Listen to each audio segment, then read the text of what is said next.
मासतिर हेर्ने हो भने हिमालयको रेन्ज छ, त्यहाँदेखि तलतिर पहाड, त्यहाँदेखि तलतिर तराई, सबै कुरा सम्पदाले भरिभराउ भएको देशमा आज राजनीतिक रूपमा हामी विकृत किन भयौं?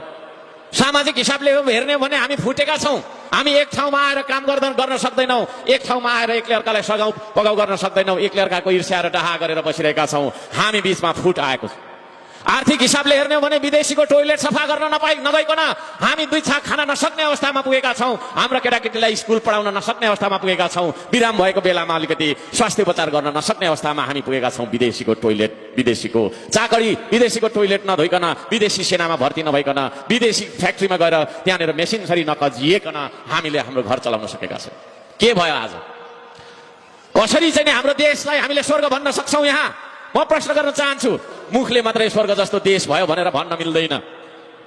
हाम्रो समाजमा भएको गरिबी, हाम्रो समाजमा भएको विकृति, हाम्रो समाजमा भएको अभाव र द्वन्द्वहरूको कारणले गर्दाखेरि यो देश तपाईको चाहिँ स्वर्ग जस्तो छ भनेर हामीले भन्न सक्ने स्थितिमा नरहेको कुरा म यहाँहरु सम्पूर्णलाई जाहेर गर्न चाहन्छु। प्राकृतिक रूपमा यो देश स्वर्ग जस्तै सुन्दर छ, तर राजनीतिक रूपमा, सामाजिक रूपमा, आर्थिक रूपमा हेर्नुहुन्छ भने यो देश नर्क जस्तो भइसकेको कुरा म यहाँलाई जानकारी गराउन चाहन्छु है।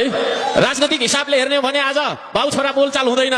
बाउ एउटा पार्टीको छ, छोरा अर्को पार्टीको डम्फु बजाएर हिँड्छ है। विभिन्न तपाईको बहानामा फुटेको छ समाज। विकृत रूपमा एउटाले चाहिँ बिरुवा रोप्यो भने अर्को पार्टीकोले गएर उखेल्दिन्छ।